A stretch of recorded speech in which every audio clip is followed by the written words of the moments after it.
Good afternoon. Welcome to the afternoon experiment. My name is Emanuel Livingston. I'm with you until around 5 o'clock. Till around 5 o'clock. Then at 5 o'clock, pew, I got to run. I got to go. Got to shoot out of here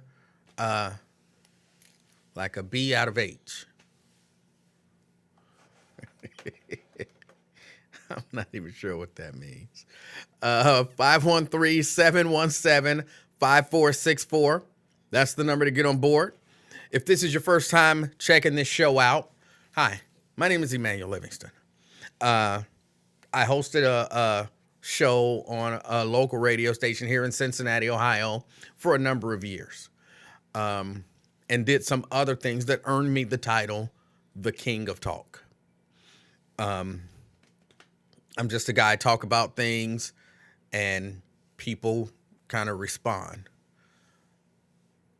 That's the whole gist of the show. Is it political? Sometimes. Is it about like social issues? Sometimes. Lifestyle things? Sometimes. Nonsense? Sometimes. Just whatever. Typically on Fridays, I do First Amendment Fridays. We go and we watch a First Amendment audit. And, we kind of listen and learn and see what's going on, because eventually, pretty soon, I plan on doing some First Amendment audits.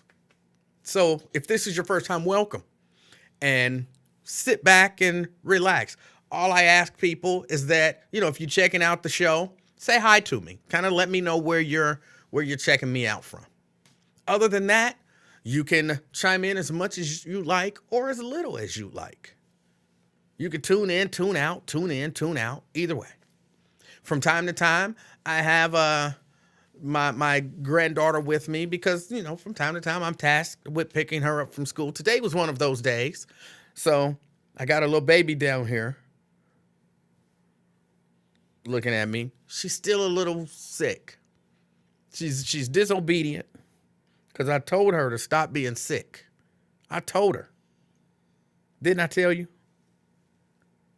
Didn't I tell you stop being sick? But you still sick. Because you just don't listen. No, you're not listening. So then stop being sick. I can't. Yes, you can. You just do it. You just do it. You tell your brain and your body, we are not sick anymore. And then that's it. So that's pretty much the whole gist of the show. I start off the show and I say hi to the people who have taken time out of their day to say hi to me. So, Butler Brown, good afternoon. He's from Cartersville, Georgia. Anthony, good afternoon. Good afternoon, Anthony. Daryl, good afternoon. Phyllis, good afternoon. Janice, good afternoon. Spencer says good afternoon experience. I don't do the good afternoon. That's Robin Williams thing from Good Morning Vietnam. I'm not into stealing other people's material. So I just say good afternoon. LaDonna, good afternoon from Price Hill. Price Hill checking in. We got Nat says thank G. G could be goodness. Still doing that coughing. I told you. G could be goodness. G could be God. Either way. TGIF. Got Westside checking in. LaDonna. Hey, LaDonna. Got Daryl checking in from that park full forest trees. I'm guessing you mean Forest Park. I'm not sure. Terry, good afternoon. Tria, good afternoon. Regina. I see you, Regina. Nat says you sound like that dude on the airplane. The dude on the airplane wasn't wrong. Y'all can say what y'all want to say. The dude on the airplane wasn't wrong.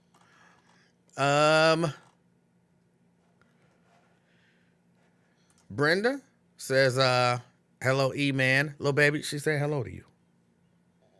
You're not gonna say hello back? Shame, shame, shame. Checking in from Fairfield. Jason, good afternoon. We got Phyllis in the house.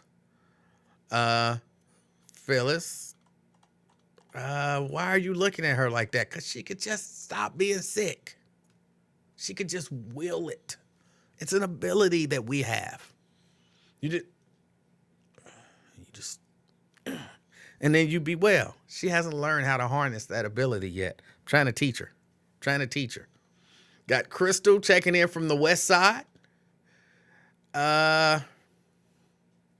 Quit trying to bully her into not being sick. She could do it. David says good afternoon. All right. Hey, I didn't pick out a First Amendment audit.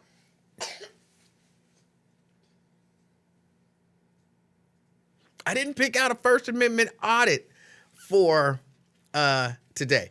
Brenda want to know, did Jason ever get his shirts? No, they still sitting upstairs. I didn't call him. I got busy. Y'all know how busy I was. So I got busy, but they are still sitting upstairs, and he's going to get them.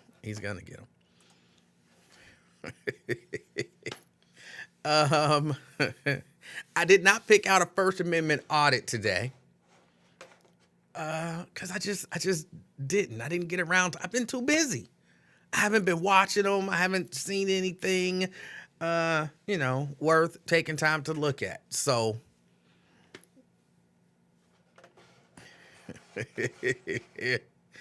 Jason, you joining in, huh? You're just going to join in with that nonsense. Brent checking in from Dallas, Texas. Hold on, let me put this back up here. Because somebody might tune in and say, hold on, who is this? Who are we watching? My name is Emanuel Livingston. I am the king of talk. But we talked a little bit about the Kings Island thing yesterday. This week has kind of all been about young people. We're really focused on young people, and that's a good thing.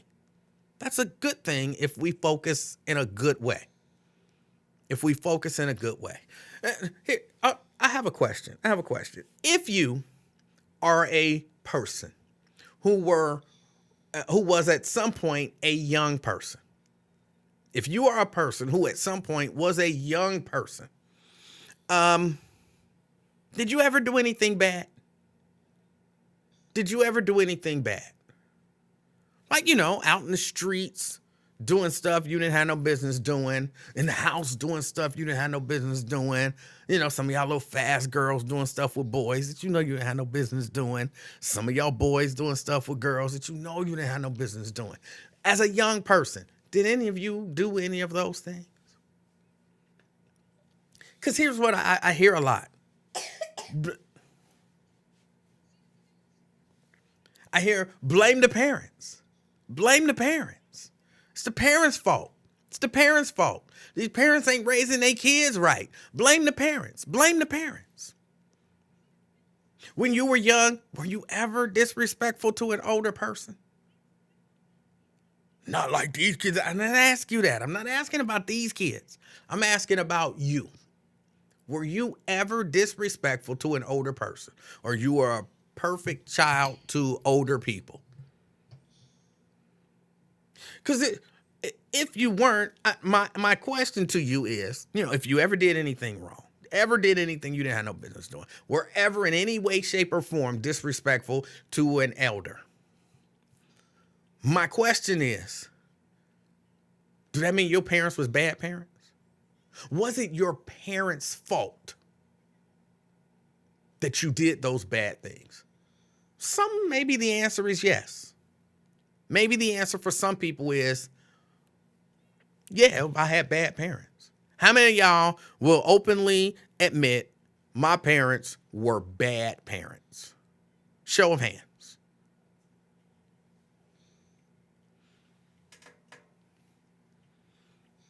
Okay, one person got their hand up. You had bad parents. The rest of y'all?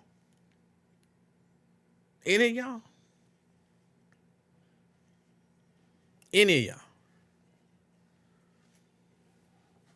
Crystal says, I was a model citizen to elders because I knew my mom would put them paws on me post haste. But did you ever do anything wrong?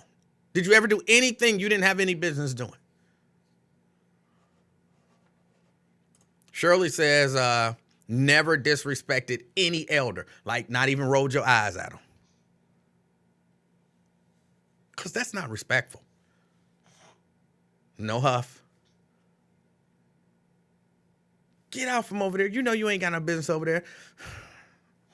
As you was leaving. Never, no disrespect on any level to any elders.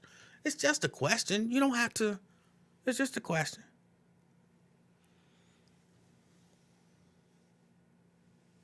And if you were, does that mean your child, that your parents were bad parents?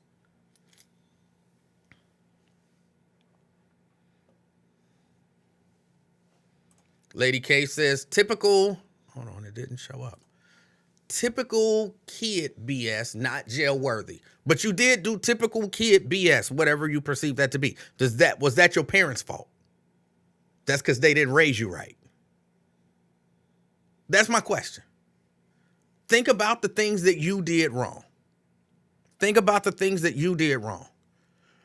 And can you honestly say, that was my parents' fault? I had bad parents. Lady K says, no, it wasn't my mom's fault. Okay.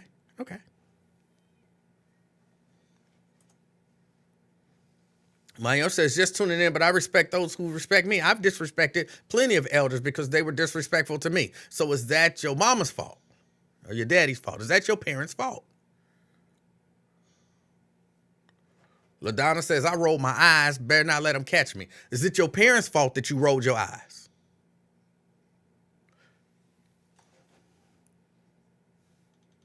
I'm just asking.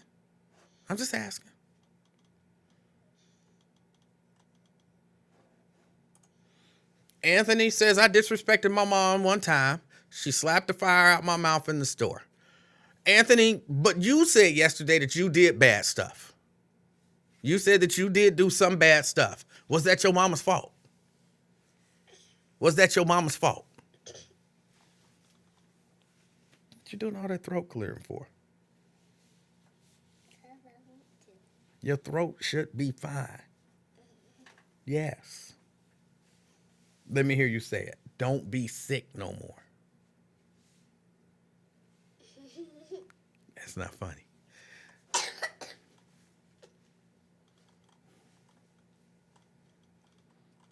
Because we all sit around talking about the kids that do stuff wrong, and it's the parents' fault.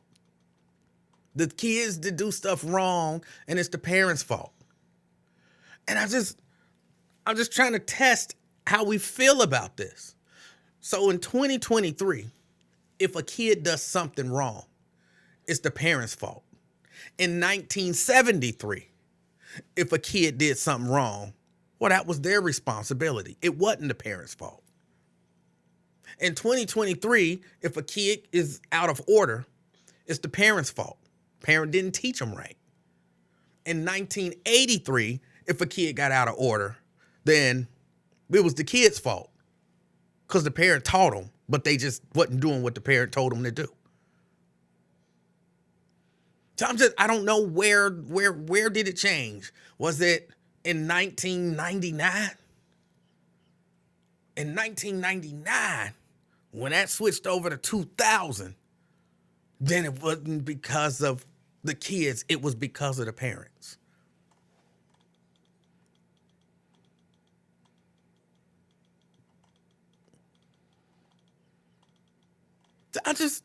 Look, I'm not saying, of course, that all parents do a great job. Some parents do a horrible job. But again, I'm not saying that, kids are not bad. Some of them are. A lot of them are. I'm not saying that some parents don't share some of the blame. But I listen to the conversations and the way that we talk about these kids.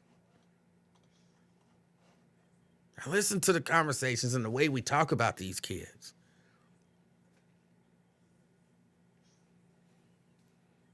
We were talking about curfews not too long ago.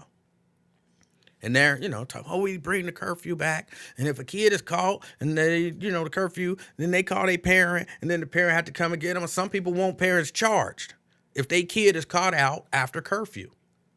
Any of y'all ever was out past the time you was supposed to be out? I don't care if that was your mama said when the lights come on, you be in the house. If you were out and the lights were on and you hadn't made it home, was that your mama's fault? Was that your daddy's fault? Should they have been charged? I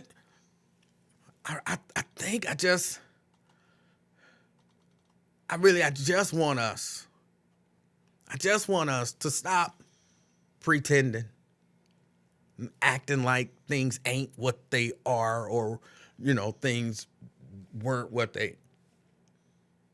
It's like sometimes when people get older, we forget what happened when we were younger. You did some of this stuff, maybe not to the level that some of these kids are doing it. So I wasn't as disrespectful as these kids, but you were disrespectful to some degree. Well, yeah. Was it your mama's fault? No. But if we see it now, it's the parents' fault.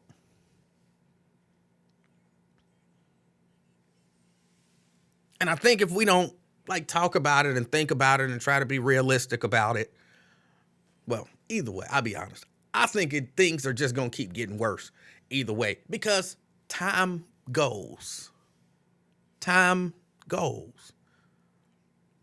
Technology grows and expands and children are exposed to more.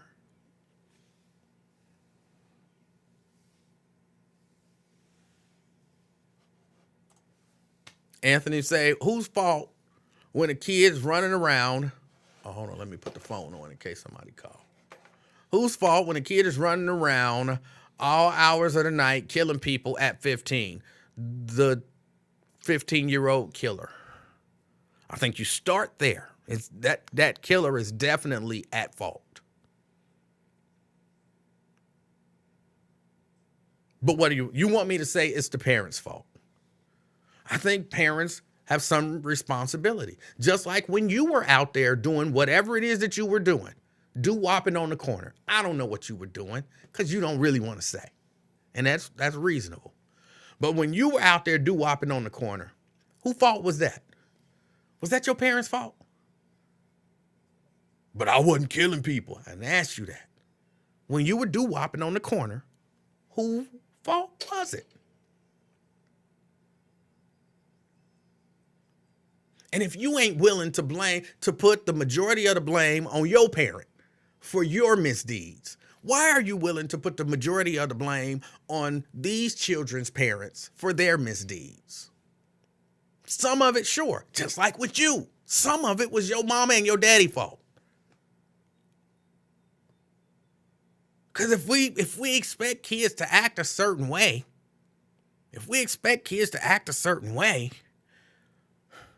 never make mistakes, never do bad things, and if they do, it's the parents' fault. Man, you shouldn't have had an opportunity to be out there doo-wopping on the corner. Your parents should have said, what you doing? Why you clearing your throat? You going out there to doo-wop, ain't you? Yeah, get your ass in the house.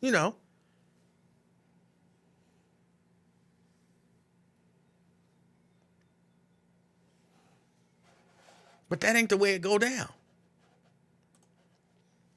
And again, do I believe there are bad parents? I had to keep saying this stuff because people will start to say, when I start talking about young people like they're actual humans, when I start talking about young people, then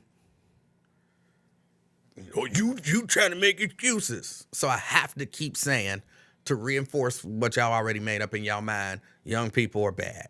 I have to allow y'all to feel that way.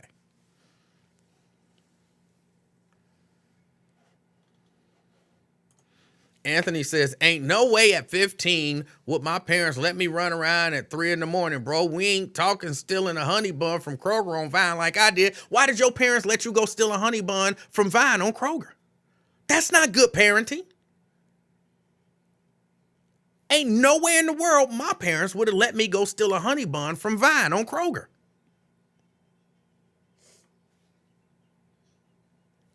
Same thing, just different levels.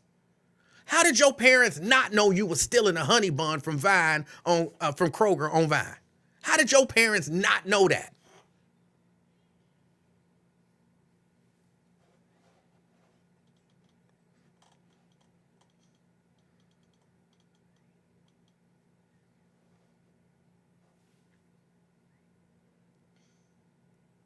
Somehow that ain't your parents' fault. But I think, yeah, even stealing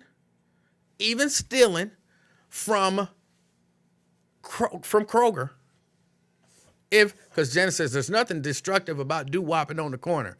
I was just using that as a placeholder because I don't know exactly what he did. Even though some people would say that's noise pollution. Because if the young people were doing that now, don't nobody want to be walking by while they out there doing all that rapping on the corner. They need to go somewhere else and do all that rapping. Yeah, I don't want to walk by. I think they gonna do something to me. But doo-wopping was all right. But that was just a placeholder.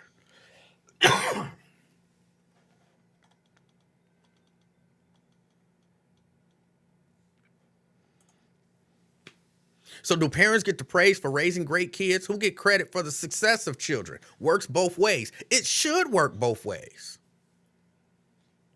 Again, to a certain degree. You point kids in the right direction, you give them the right guidance, and you hope that they stay in that direction. And if you notice them swaying, veering off of that path, you try to put them back on that path. You want to give them room to find their own way on that path. But I'm saying if everything we see young people do now, because this is the new cry. It's the parents. It's the parents. It's the parents. It's the parents. Every little thing a kid do wrong, it's the parents. It's the parents. It's the parents.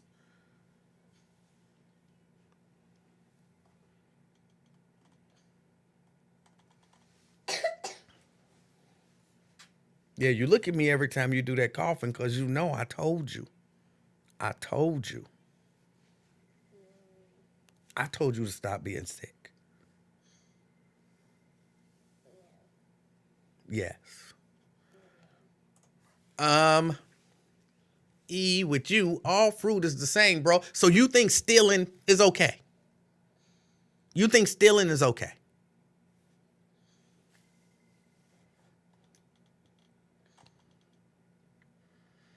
Ain't it your parents' fault that you was stealing? LaDonna says, I took a bag of chips one time. I felt so guilty. Never did it again. Wasn't that your parents' fault that you stole them chips? Wasn't that your parents' fault? They should have knew you was stealing. What the hell is doo-wopping? You know, old school, like when Anthony was coming up in the, 50s and they was on the corner singing,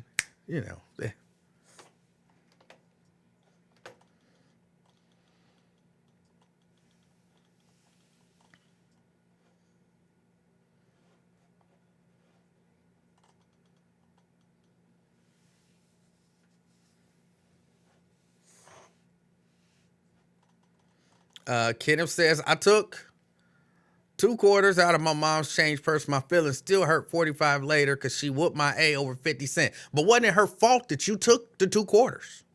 She didn't raise you right. If she would have raised you right, you would have knew not to take the 2 quarters. Say, man, you going to the extreme. I'm using the same logic that y'all using on these kids. Remember we talked about the little girl fighting the teacher with no drawers on?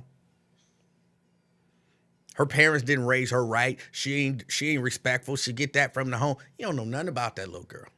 Nothing. Parents can't be with her 24 hours a day, 7 days a week, especially at school. How we know this wasn't the first time that child ever had any sort of issue? But it's the parents' fault. Immediately, we jump to the conclusion that it's the parents' fault.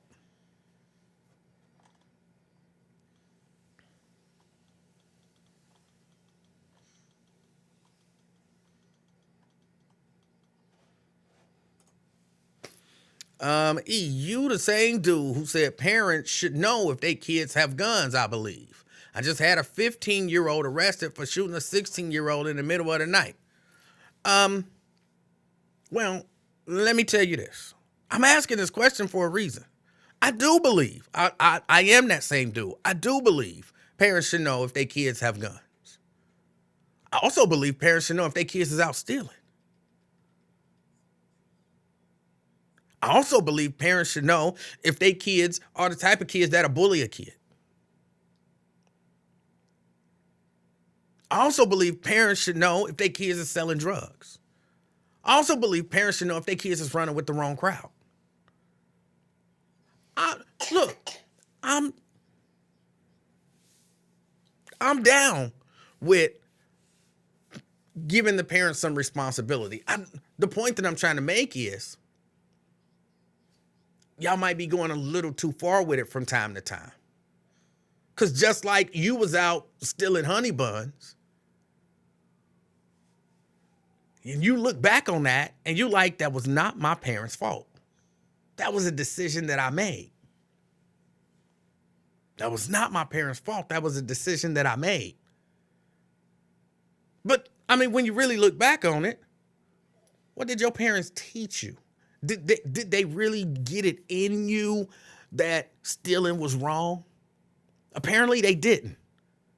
So that was a flaw on their part.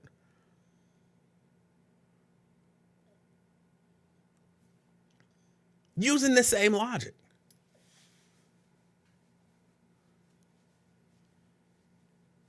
I think it's all of the above. Yes, some of the responsibility go to the parent. Some of it does. Good, bad. If the kid does good, you got a parent who probably did some good stuff. If a kid does bad, you got a parent that probably overlooked some stuff or, wasn't as involved as maybe they should have been or, whatever. There's no inconsistency here. The inconsistency is on y'all part, not all of y'all. The inconsistency is on the part of, well, I did wrong, but that was 100% me. I don't have a bad parent, but they doing wrong, and that's on the parents. It's a little bit of everything. It goes all the different ways.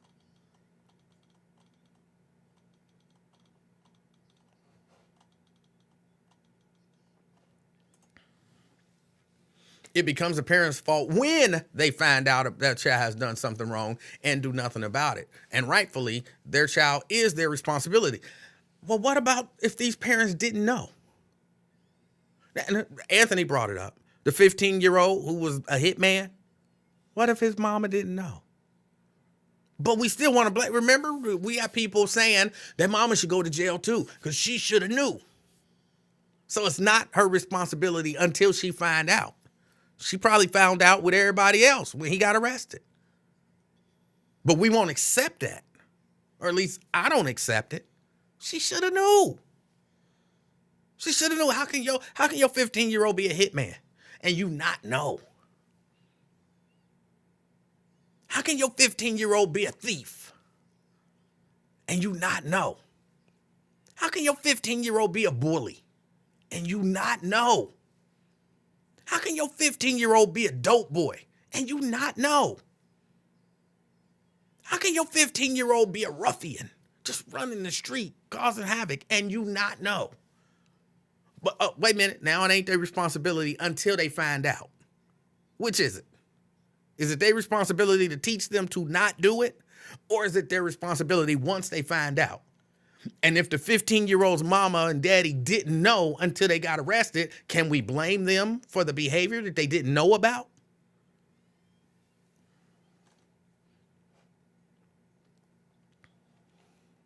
LaDonna want to know, did I see the teacher's video? I didn't see the teacher's video, but that don't mean nothing. That don't mean nothing. That's a side of a story.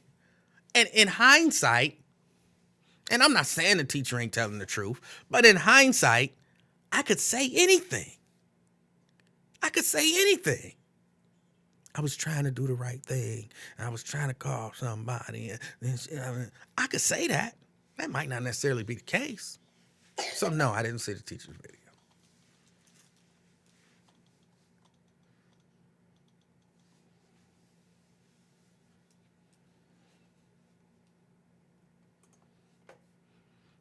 Should they know if their child is out getting sale? I don't know what that means.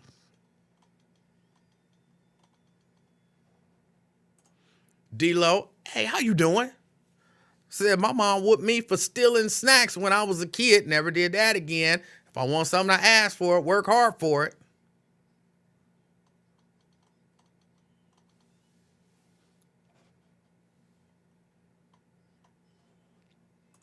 Scott want to know, why are you focused on the ladies' underwear or lack thereof? I thought I explained this. We're jumping topics. The reason that there's, from me anyway, a focus on the fact that that teacher ain't have on no drawers, or at least significant coverage in the back, is because I think that speaks to the mindset of the teacher. As a teacher, as an adult going into a high school environment, I think you should carry yourself different. Especially knowing little teenage boys. Trust me, the teenage boys knew that Miss whatever her name is didn't have on no drawers. Trust me, they knew.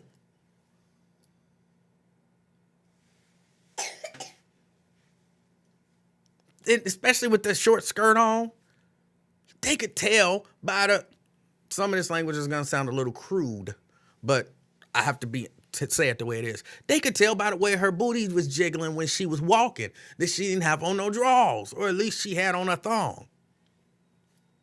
Because it's high school. And so you got to carry yourself not like you going to the club. And the mentality of somebody who would go to a high school setting with little high school boys, a woman with a little short skirt on, and either no drawers or just a thong, that's a mentality that says irresponsible to me. That's why I focused on it. Because it speaks to her mentality.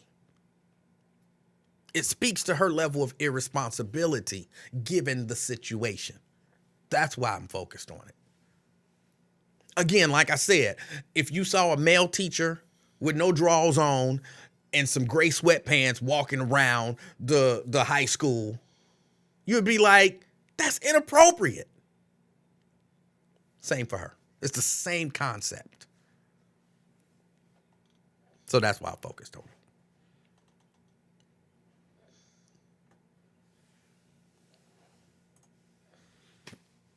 Oh, it sounds like I'm about to read some excuse making. Just like anything else in society, some things are acceptable and are small incidents. So you think it's acceptable to steal as long as you just stealing a little bit. That sounds like, if you want to talk about excuse making, that sounds like excuse making. Others are very unacceptable and are oh so much more monumental in the harm they cause. Point blank, no way around it. That's excuse making. It's okay for me to steal. That's acceptable. No, it's not. Oh, because you did it. It's acceptable. Come on. Stop it. I can almost guarantee you. Remember the kid who got tased down at the Kroger on Kennard for stealing? You were probably one of those same people. Where was the parents? Hold on, but all she was doing was stealing. She shouldn't have been in there stealing. She got tased and she shouldn't have been in there stealing. It's the parents' fault. But now stealing is acceptable to you when we're talking about when you did it. This is the hypocrisy that I'm trying to combat.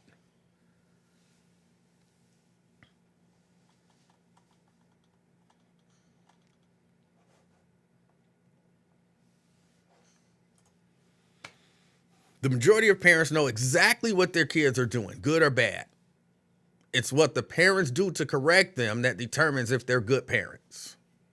Well, if they don't do nothing. So Anthony, since we're using you, what did your mama do about you stealing them honey buns? What did your mama do? Because I think we are admitting that your mama knew. Your mama knew. What did your mama do? When you came home with honey bun glaze all over your face, because in my mind, you the sloppy eater. When you came home with honey bun glaze all over your face, breath smelling like a honey bun, what did your mama do? Because that is what determines why it says whether or not your mama was a good parent.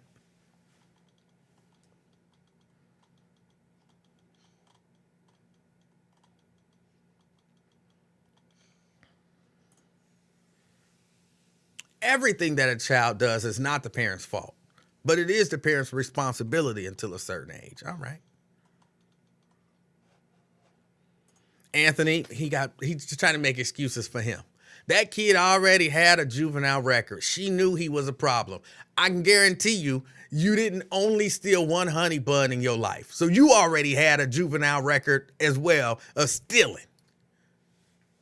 So I think we've all agreed your mama knew. What did she do? And that determines whether or not your mama was a good parent. See how unfair that is? Well, I ain't really, coming for your mama. I'm just trying to point out to you how unfair it is that when it's you, my mama was a good parent. She didn't know. If she would have knew, she would have corrected me, blah, blah, blah. When it's somebody else, she should have knew, and it's her fault because she didn't do nothing.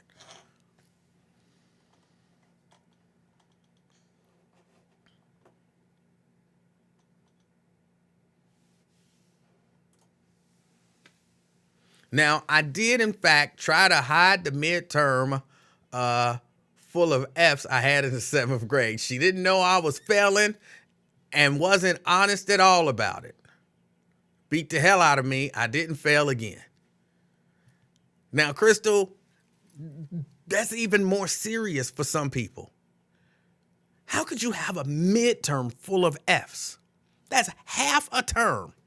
You telling me your mama didn't check on your progress for half a school term to know that you was failing? You can't do all that lying if your mama checked. Did you got a test this week? How'd you do on that test? Let me see it. Called the teacher. Hey, how's my daughter doing in school?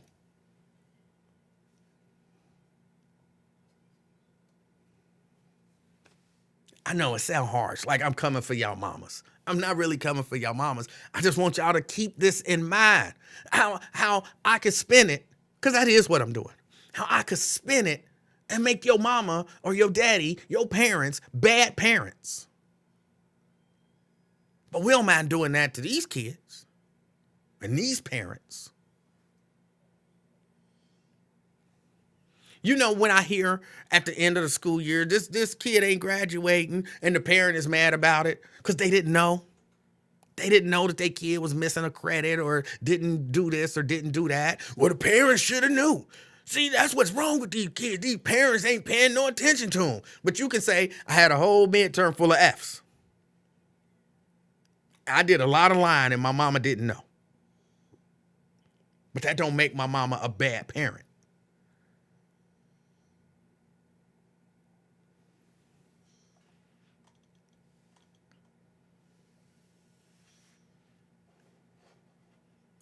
GC says, as long as they ain't setting a bad example. As long as they aren't setting a bad example. I don't know that a lot of people agree with that. I'm not sure that I agree with that. Even if I'm setting an amazing example, but my kid is a menace, ain't that kind of my fault?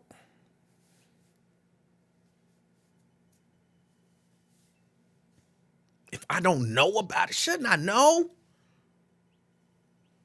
Hey, I'm setting a good example. So what? My 15-year-old is a hitman. I'm not a hitman. No, GC, no.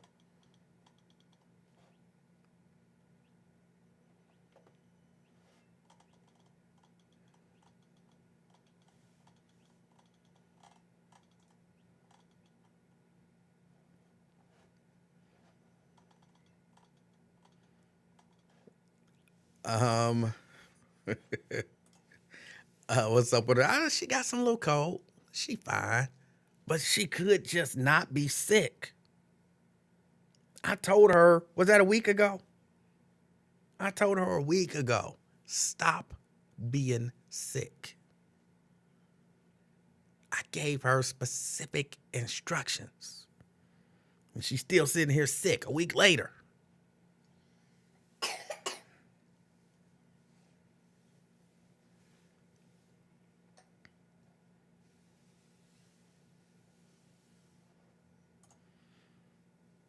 Oh, please. Little boys are going to do that even if you wear a turtleneck and pants. A figure is a figure.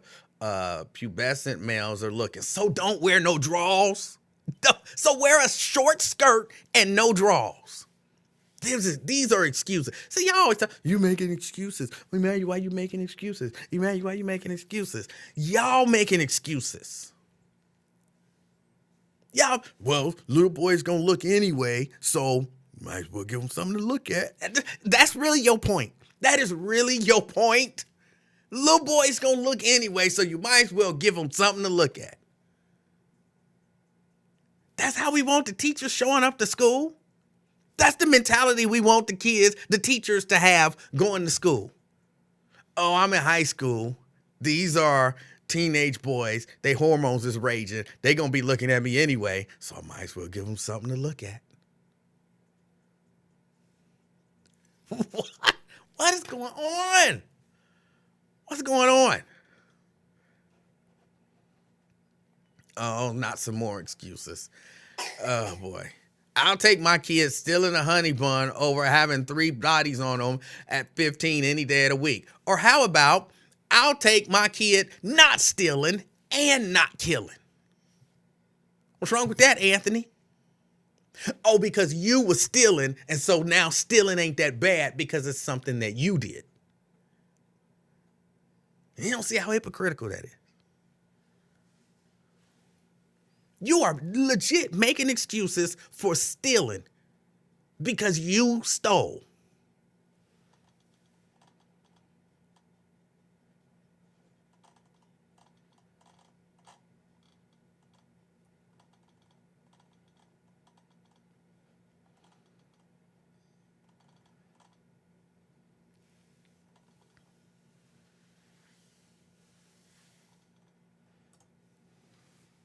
Wyatt says there's room for childhood error. I'm sure that's what he meant. However, certain types of behaviors can't be ignored. I don't think gunplay by teens start out the gate. These kids been a problem. But ignoring certain, I believe many times, ignoring certain childhood errors lead to other ones or could lead to other ones. He started out, stealing a little piece of bubble gum. He graduated to stealing honey buns. He figured I can get away with stuff. And then it escalated. Next thing you know, he got 3 bodies on him. I can't believe y'all actually making excuses for why stealing is okay because we know people who did it and we like them. What? Oh my God.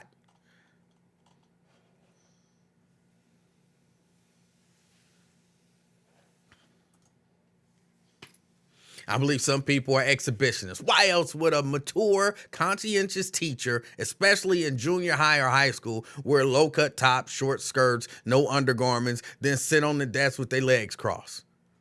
Then try to act upset. It cut off at upset. When those big old boys make passes, then the boys get in trouble. We just got like like y'all like to talk about people making excuses. You making excuses for bad parenting. You making excuses for kids. Y'all making excuses. Some of y'all.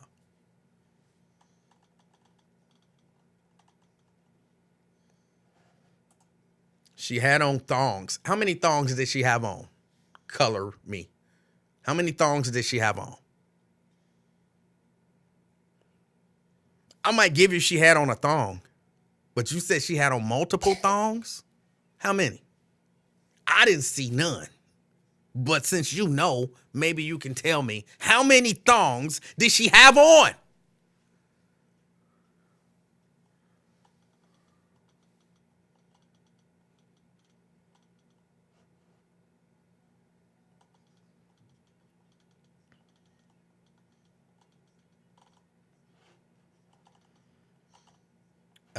Let's see. Hold on. I'm scrolling through these comments. 513-717-5464. 513-717-5464. No, I'm just, Daryl, I'm really just trying to point out the hypocrisy that a lot of us, I'm sure I have it too, that a lot of us have when, like we look back at our childhood through these rose-colored glasses. And then we look at the young people nowadays through these demon-colored glasses. Put on them same demon-colored glasses and then look back at your childhood. And if you was stealing, you was stealing. You was a damn thief. And your mama or daddy didn't do nothing about it. And they should have knew. If we looking at it through these same demon-colored glasses that we looking at these young people through. I'm saying take off the rose-colored glasses, take off the demon-colored glasses, and just look at it. Oh, okay, yeah, I was bad, and my parents probably should have knew, and they should have did something about it. If that's bad parenting, then my parent was a bad parent. But if that's not, then don't look at them and be like, oh, their parents are just bad parents. Why do y'all make me go through all of this stuff for these simple statements that only make sense?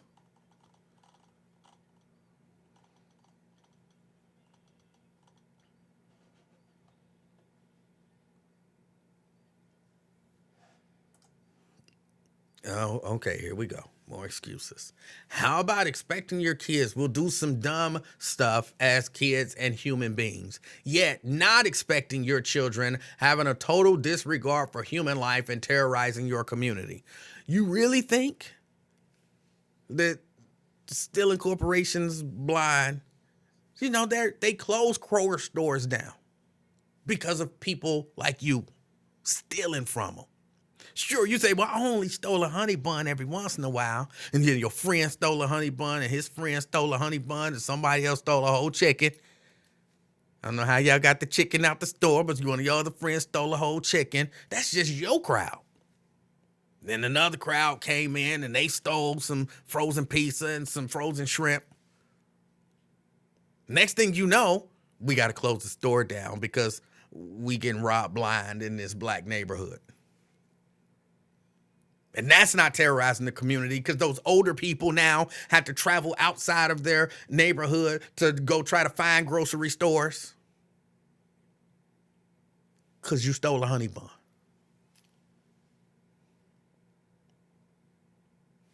All of this stuff builds up. It's not okay. It's not okay. And I'm not saying that what the kids are doing nowadays is okay. It's all bad stuff. But if it's their parents' fault nowadays, it was your parents' fault back in the day. And if it wasn't your parents' fault back in the day, then it ain't their parents' fault now. But I think it's a combination. Yeah, our parents maybe didn't monitor us as closely as they could have, and we got away with some stuff. Their parents maybe ain't monitoring them as closely as they should, and they're getting away with some stuff. Granted, you stealing Kroger blind, creating a situation where a grocer moves out of a black community so that the elders don't have access to fresh fruit and vegetables ain't maybe as bad as murdering 3 people, okay? I'll give you that. But it's not good, so stop making excuses for it.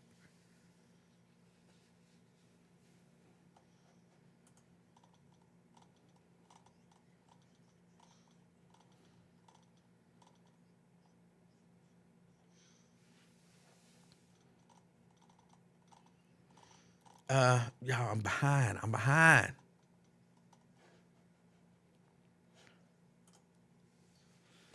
A kid that steals a honey bun is not the kid who'll steal a car unless the parent never addresses the problem. Then the kid will eventually steal cars also.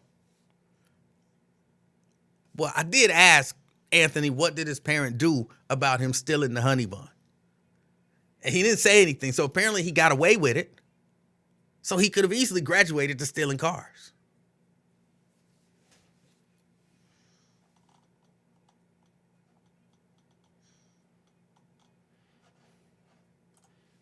You say enough with the honey bun. We're just using that as again, I'm gonna do a seminar on this one day. I'm gonna put it all together. Like, Jesus actually did this. Jesus did this. Jesus taught sometimes, and he used parables. You know how we talk about man, who was the kid that ran away, got all his money and then came back after he spent all his money with riotous living and all of that kind of stuff. And then he came back and the father let him, who is that? What do we call him? There's the prodigal son. That was just an example. He wasn't actually talking to that kid. When we hear that story, that was just a story that Jesus used as an example. Can you imagine if when Jesus was telling the parable of the prodigal son, if the people who he was telling it to was like, you comparing apples to oranges? Okay, enough about this prodigal son, okay? We ain't got no prodigal sons here. That's not what we talking about, Jesus. Apples and oranges, cuz. Talk about this situation. He wasn't dealing necessarily with a child that leaves and all that kind of stuff. He was dealing with the principle of a thing.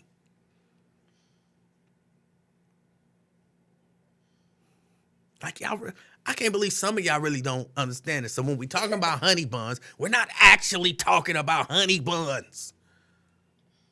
We're talking about the principle behind stealing or doing wrong things and whether or not your parents are responsible for that.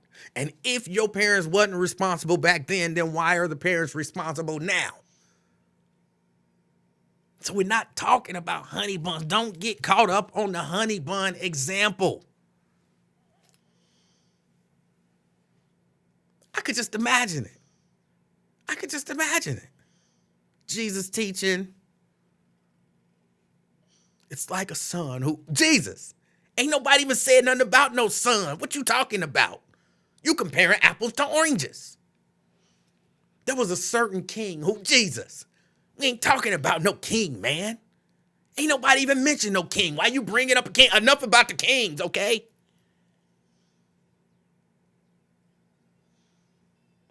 Jesus would have been like, what's wrong with y'all? Don't y'all understand I'm teaching y'all a principle? I'm just using these as examples to teach the principle. You're comparing apples to oranges.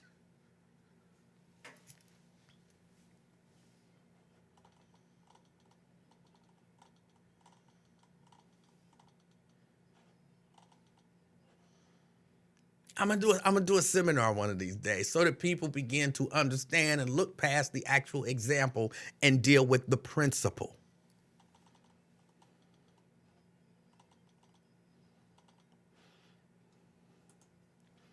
Anthony says, no, you didn't read my reply. I'm sorry, I didn't see your reply. What did your mama do? What did your mama do?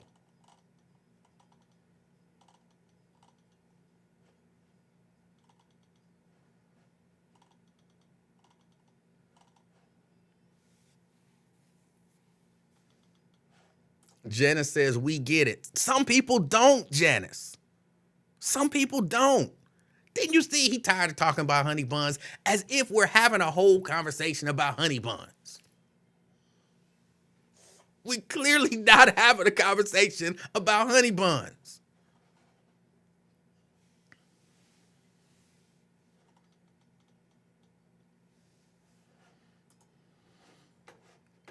I can see it now.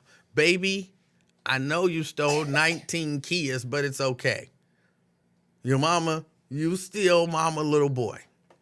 What did your mama say when she found out you was stealing honey buns? That's what I'm asking you. You said it earlier. I didn't see it. So share it with us. But my argument is going to be nowhere in anything that you share are you going to say my mama was a bad parent. And she was responsible for me stealing honey buns from Kroger, running that store out of the community, or at least helping to run that store out of the community.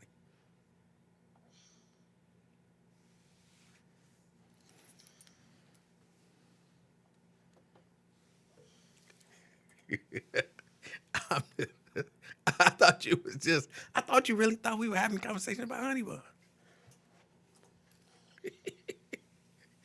Oh, what else is going on? What else is going on out here? I just want us to be a little more compassionate, a little more understanding. You can still hold people accountable. You can still hold people accountable.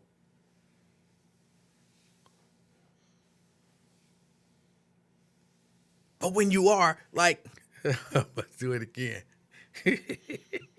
Enough about the Bible, Emanuel. Enough about the Bible. When the Bible is talking about judge not, that ye be not judged, for with the same judgment that you judge, you shall be judged, or whatever the exact wording of it is.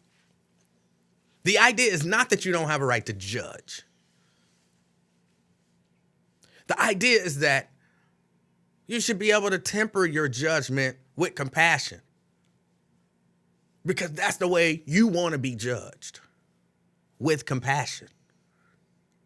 And if you can look back on your life and look at your parents and use compassion and reason and wisdom in judging their parental skills, why can't you do it for them? Use the same judgment that you using for your parents. Keep it in mind. You know all the bad stuff you did. You know. I don't know. Which is why I had to stick on the honey bun, because he's the only one who admitted, well, not the only one. Somebody else admitted they got all Fs in their midterm, and they didn't tell their parents.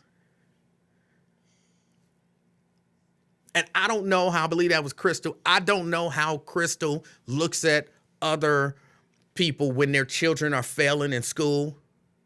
And, because some people look at that and say, well, them parents should have knew better. They should have did this and they should have did that. So that's the problem. Parents ain't involved in nowadays in the schools. And if parents was involved in the schools, then the kids shouldn't be failing. If a kid's failing, if you got all F's on your midterm and your parents ain't said nothing about it, them just some bad parents. Parents need to be more involved. But then you think, well, wait a minute. I lied to my parents and I brought home all F's, and they didn't know until they found out. Was my parents bad? Well, I was just being slick. Sure, my parents could have did more and probably found out, but that don't necessarily make those bad parents. So then when you see it happen now, instead of automatically jumping to them bad kids and they bad kids because they got bad parents, you take that and you use that same judgment that you using on your parents, use it on those parents. Maybe they just didn't know. Sure, they could have did more, but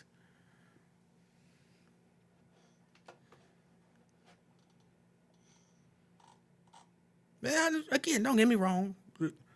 We got to do something about the parents. And again, I think the thing that we don't want to do is the thing that need to be done.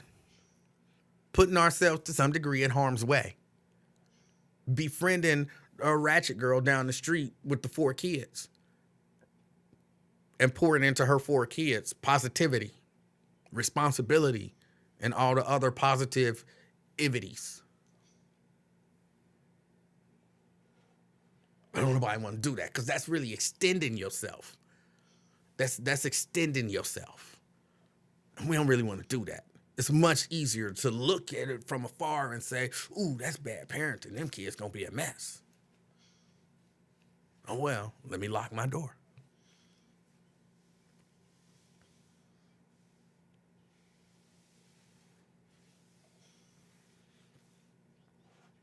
Andre says, so what's the line for being a bad parent? I don't understand the question.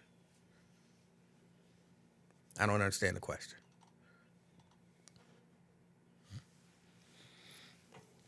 Oh, what else is happening? What else is happening? Y'all know me. I've been busy all day. Had to go pick up the little baby.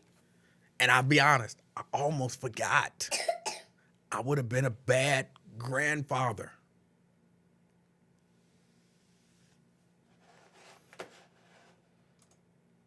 Wyatt want to know, how can an engaged parent not know their kid is failing in school? Crystal, school him. School him.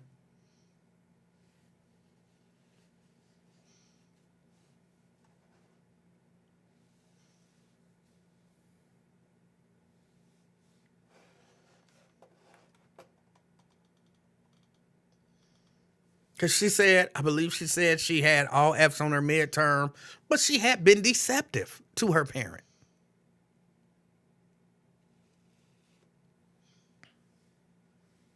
So, look, it's possible. And then, how are you defining engaged? How are you defining engaged?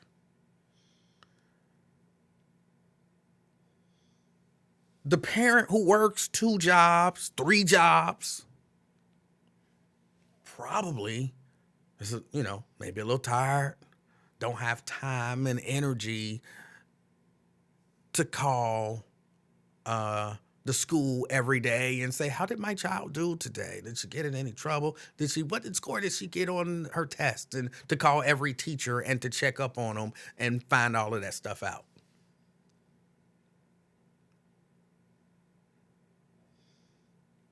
So you can be engaged when your kid come home. What did you do in school today? What did you learn today? Where's your homework? Let me see your homework.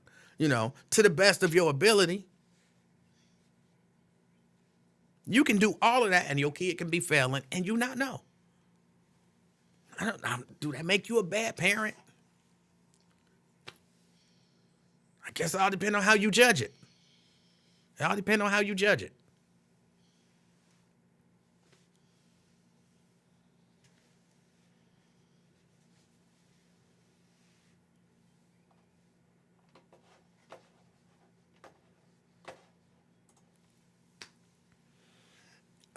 Wyatt says, I used the word engaged. 4 quarters in a school year. A parent working more than paying attention is not engaged. That's not necessarily true.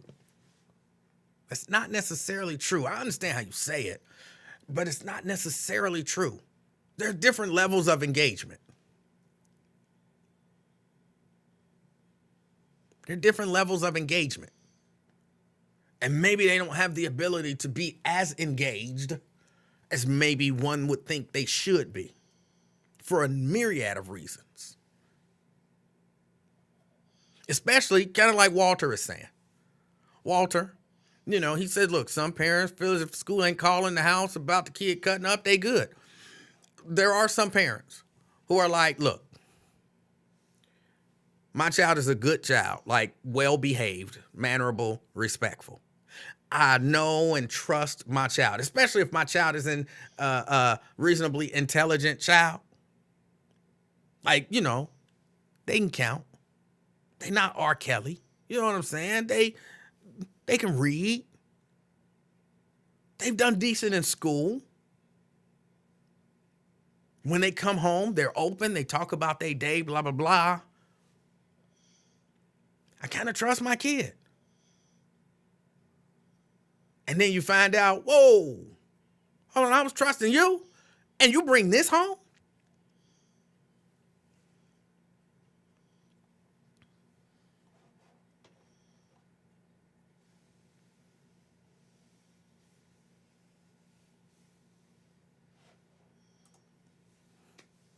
Okay, I'm sorry, color me. We got to go back to the honey bun. You make it seem like, hold on, wait a minute. I got to bring the phone back up. I don't want, oh, CK called and I missed it. CK, call back. CK, call back. I know as soon as I clicked on another screen, the phone was going to ring. CK, call back. You make it seem like stealing a honey bun makes the parent bad, when some would say the parent is not bad, but they should be responsible.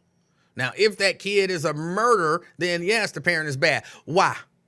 Why? And I'm asking a serious question. Why is the parent not bad for a thief? We're going to take it one part at a time. Why is the parent not bad for a thief? Why, Andre, in your mind, is stealing okay? Why is the parent not bad for a thief? We'll get to the other stuff. Trust me. I'm asking because I want to understand your reasoning here.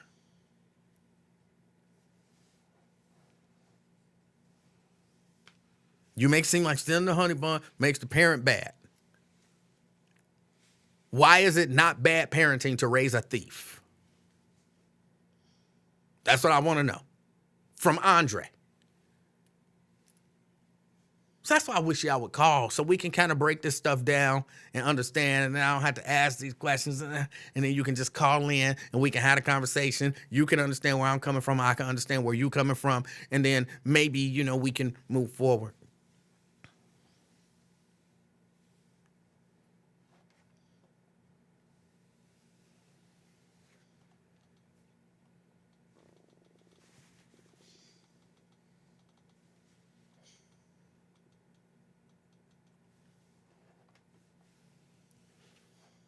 Shahara don't understand why Wyatt uses the quotation marks. And no, don't get caught up on the quotation marks. I don't know why he do it either, but it don't bother me. Just ignore him. You know what I'm saying? You know what's coming from him. Just ignore him. Oh. Tell Miss Berry. Tell Miss Berry if she got an issue with what Wyatt is doing to take it up with Wyatt. Oh.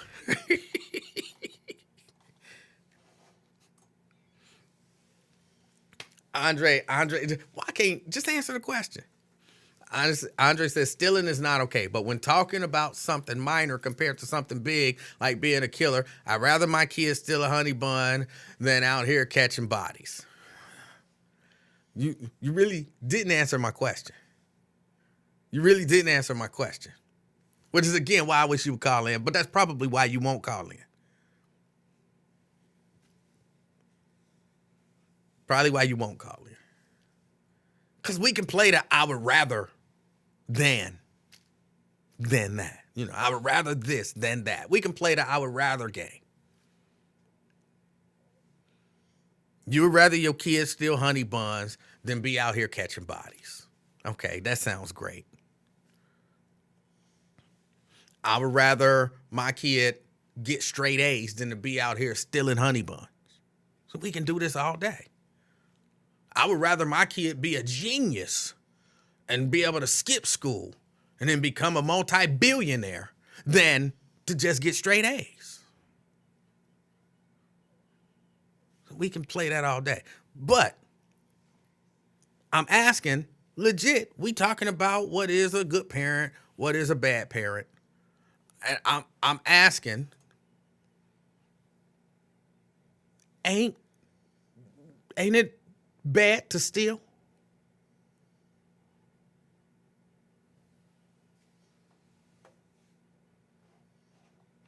Ain't it bad to steal?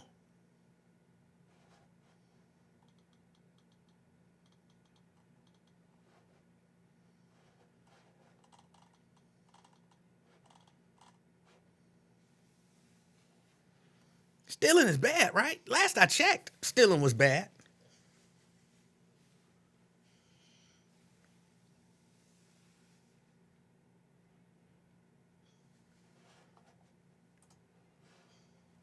But we want to, again, I can't believe I'm still going through this. Like, some of y'all just hard-headed.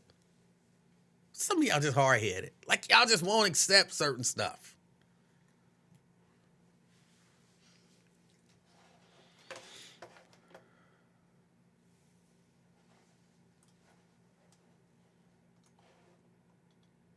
Anthony, you never did tell me what your mama did about you stealing. Oh, also, I'm sorry, on the Jonathan, I'm switching gears. What? On the Jonathan Majors piece. Now, yesterday, after the show went off, I kind of came back and I talked a little bit about Jonathan Majors. Jonathan Majors, he's lost his publicist, his management team. He lost some gigs, some movies, and all of that kind of stuff. And he has Marvel is even considering whether or not to kind of replace him as Kang the Conqueror, which would be horrible because that they tell me that Marvel money is some good money. All of this because he may or may not have choked a person.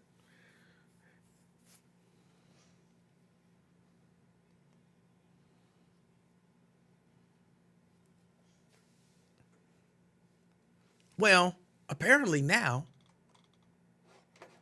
more women have come forward. Apparently now, more women. Hold on, let me move this in case CK decides he wants to call back. I want to be able to see if CK calls back.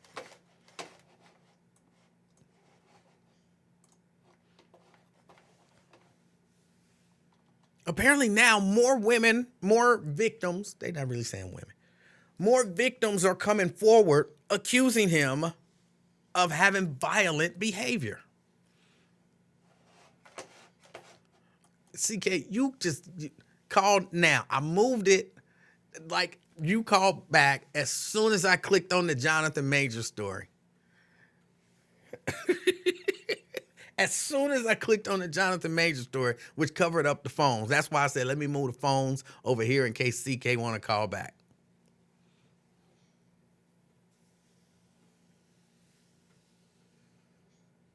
But they say, people are saying, or at least they're reporting, that maybe he's got a history of this. I'm saying maybe because I don't know. And I want to believe in the brother. I want to believe in the brother. I do. But I don't know.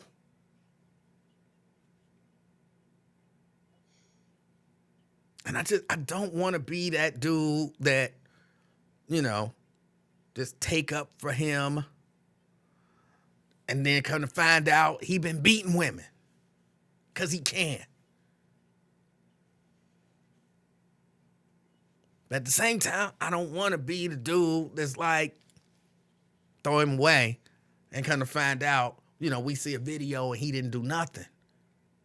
And we'd be like, see, that's a shame the way his career, because once it's gone, it's gone. Well, for a lot of people, especially, for him, it would be.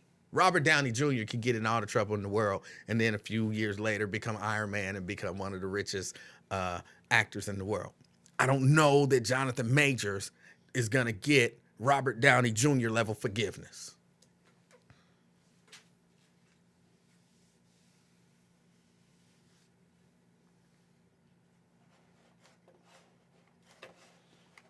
His people are still saying it's not true.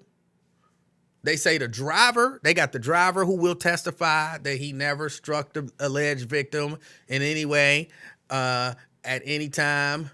They say he never even raised his voice. Let me get CK in here. He on his third call. CK, Hey, how you doing, Mr. Livingston? how you doing, sir? Man, what's going on, man? You screening my car? You ain't want to mess with me?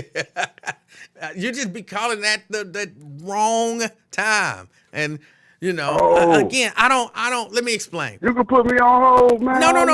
Jonathan Majors? No. What I'm saying, you calling at the wrong time. Let me explain a little bit about my setup so that you'll understand. Mm-hmm. I have I'm gonna call it a virtual phone, right? So I open up a page in my web browser, and then that's where I see the phone. So if the phone starts ringing, a thing pops up and says somebody's calling you. Well, sometimes I use that same browser and I'll just open up another tab. And so I clicked on another tab to read the story about Jonathan Majors. And it's almost like as soon as I clicked on that other tab, you called. So it was covered up by another story. And then I was like, oh, let me move this over here. So in case CK called, and then when I moved it, I'm like, I just missed CK's call.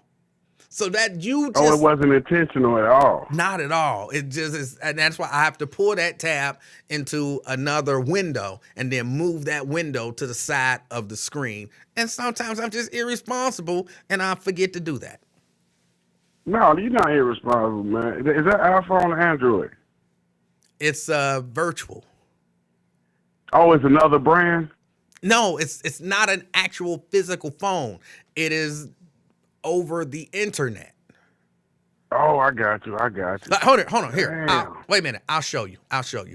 Because, you wondering, and I want you to understand.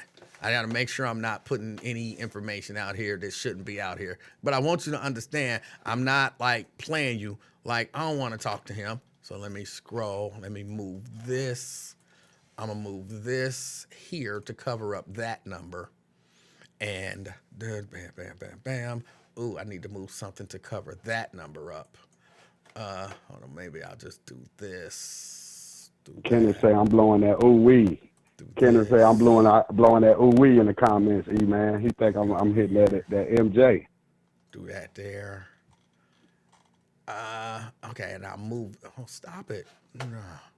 Thing trying to go full screen. I don't need you full screen. But I want to show you this so that you understand what I'm saying. Okay, and there are no phone numbers available for anyone to see. Now you look at your screen, okay? Okay, I'm looking at it now. So this is what I see. It's on the computer. It's completely on the computer. I don't have an actual physical phone. So you called in today. Fame called in yesterday. Anthony called in. Jason, Blade, Key, Quinn, Wyatt. They see where you are right now, where it says primary. That's you. Yep. That's what pops up when someone calls. But if I open up another tab, bam, it's gone. And then that would be right now when you would be calling. So I didn't see that you called. And then I say, ooh, hold on, let me get rid of that. And then, oh, I just missed CK's call. So that's the way it's been going down. So I don't have an Android. I don't have an Apple. It's just a computer program. Oh, okay. Yeah, just a comment. They said, what CK talking about today? I see the Donna Hire say, not a damn thing. Yeah, I mean, you just was explaining to me you about the phone. But I was calling about yesterday's show. All right. Very, very controversial. So I think you made some controversial statements when you said America hates young people. I think that was actually a ridiculous comment, like the caller told you. But he was so emotional he couldn't get the points across. He was too emotional. Yeah. Like you said, you was like, damn, can we have a conversation? He yelling over you and stuff. But I really don't believe America hates young people. I think America loves young people. You know what I mean? We support them. We want them to succeed. Really? You know what I mean? You think so? Yeah, I don't think. Hold on. Let me ask you this. All right, let's just look at Cincinnati. So in Cincinnati, you say we love young people and we want young people to succeed. But in Ohio, we've come to the conclusion that the way we fund schools is unconstitutional, but we won't come up with a better, more equitable way to do it. And even knowing the way we fund schools and that our schools are underfunded, we still say, well, we're going to give people tax abatements to take even more money from the schools, because that's how the schools get their money, is with that property tax money. But we going to take that and we just going to tell people you ain't even got to pay that, even though we know that's how we fund schools. But you're saying, so we want to see kids succeed, but we won't adequately fund their education, and even knowing we don't adequately fund their education, we're going to even take more of that money away. That's how we show kids that we want them to succeed. I think you need to be more specific. If that's your argument, I think that's more of the government not caring, or that's the government. But I think people, American people, I think we support them in general. Who do you think? As individuals. Who do you think the government is? It's not us. They don't. The government doesn't represent. Yes, they do. No, that's why you elect representatives. That's exactly who it is. You go out, you vote, you say, woo, we need Cecil Thomas. You vote for Cecil Thomas, you put him in the state senate, or you put him in there as a rep. Other people do it. All of those people that you said, hey, I want you to represent me in government, they go, they come together, they vote on stuff, and then they say to the kids by their actions, we don't really care about your education. That is us. No, but yeah, I mean, I do get your point about that, but I'm saying for individual, it's just like me, right? You put your grandbaby on there and everything. I would give my life for your grandbaby, and I don't even know her, without hesitation. Now, you wouldn't do that for just a normal person, but because she's a young person, you know what I mean, you automatically have compassion, and you want them to succeed, want her, to grow up and be successful. So, the youth, like Whitney Houston said, the future is the children. I believe the future is the children. That was close enough. But the point that I'm making is, on an individual basis, we might care about a kid, but I'm saying as the youth, as the young people in our society, if we care about them, we sure have a funny way of showing it. Yeah, I mean, but I'm saying we are putting ourselves, we trying to make them better people. I think in general, you got certain situations where people show hatred toward the youth, and it's certain people, but for the most part, people are more engaging and more able to help a child. It's a lot of programs, and you got daycare. It's like when you put your baby up there, they don't be like, oh man, take her off the screen. Why you putting them kids on the damn screen? I'm telling you take a kid to the mall, you gonna get all the love. They not gonna disrespect you because you got your kids with you.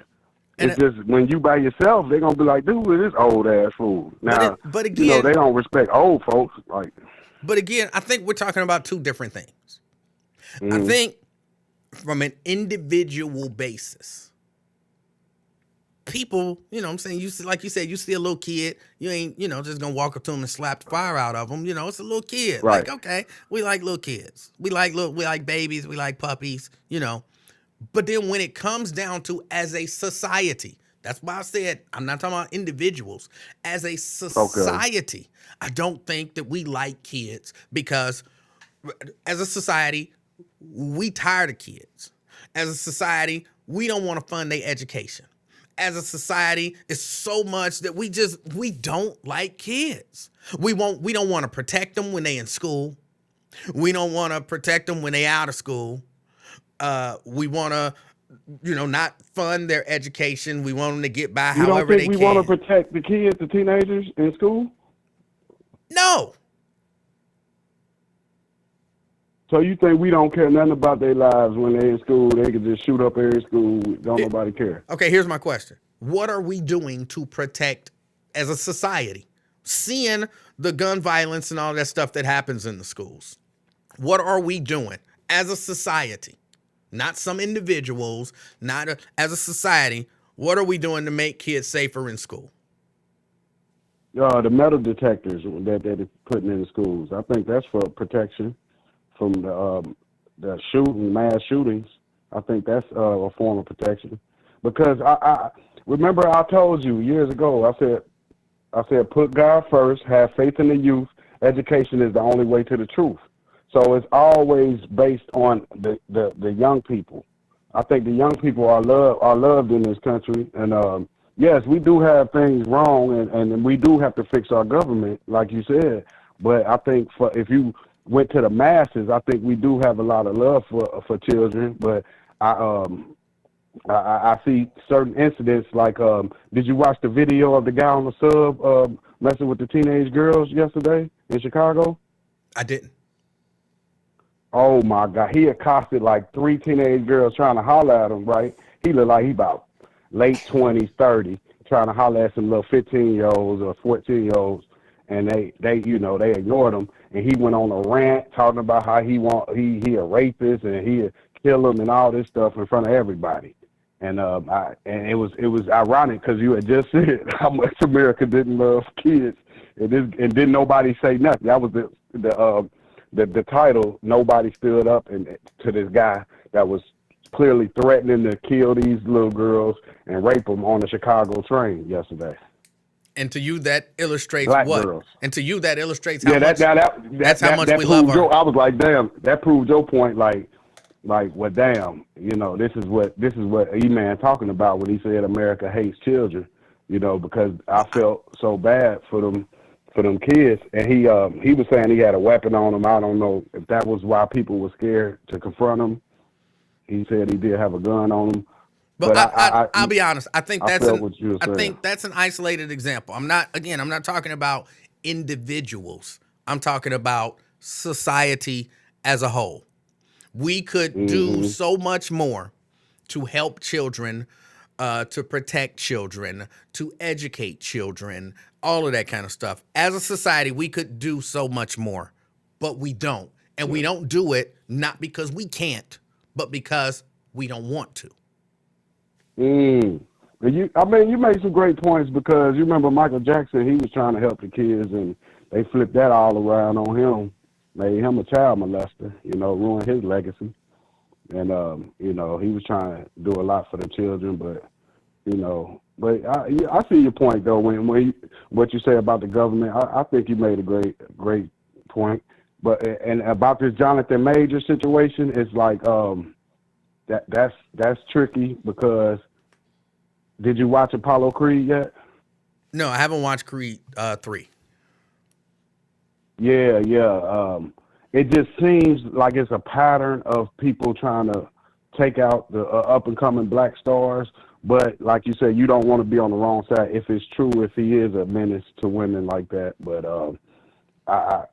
it's like soon as they blow up, they tear you down. So, maybe y'all could be right. You always said Bill Cosby was a rapist. Maybe they get famous and start treating women bad. I just be wanting. If I'm wrong, I'd rather be wrong saying they didn't do the crime than they did. But maybe I could be wrong. Maybe black men is evil and trying to terrorize women. All right, CK. I'm like, man, but hey, man, great show, man. You have a good one, brother. I just had to holler at you about the youth, man. I think, yeah, we could do more, and you're right. We need to work on doing things for the kids. All right. Thank you, sir. Yes, sir. And we need to work on being more compassionate. More compassionate. Anthony's still mad. Not mad, but you know what I'm saying. Well, maybe you don't. I don't mean he's angry. In E's world, if you're willing to overlook small things, you should be willing to overlook everything. No. You should just be able to judge things. Look, again, I don't know why we have to keep going back to this. If stealing is wrong, do we all agree stealing is wrong? Do we? Maybe some people don't. Maybe, Anthony, you don't believe stealing is wrong. Can we agree stealing is wrong? Can we? I think it's wrong. So if we look at a thing that's wrong, whatever the degree of wrongness to it, if we look at it and say stealing is wrong, if we look at it and say selling drugs is wrong, if we look at it and we say, whatever it is, This is wrong. And if a kid is doing wrong, his parents should know that he's doing wrong, whatever the degree of wrong. And if that parent either doesn't know, if the parent doesn't know, they're not involved enough. And if the parent does know and doesn't address it appropriately, then they're a bad parent. Then you can't say, well, I mean, I was just stealing. That's okay. But he was selling drugs. Well, I was only selling drugs, but he was beating women. Well, I was only beating women, but he was shooting people. Well, I only shot one dude. He shot 3 people. If it's wrong and we're blaming parents for wrong, don't matter what the wrong is, then parents should get blamed for wrong. Come on, bro, this is simple.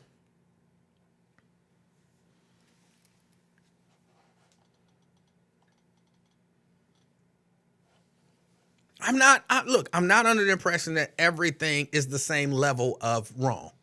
That's why I keep talking about different levels of wrong. But wrong is wrong.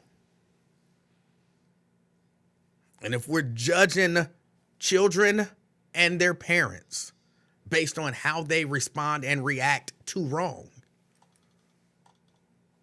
then you got to do that across the board. Or don't do it. Do it across the board or don't do it. Now, hold on. Let me move the phone thing again in case somebody else call in.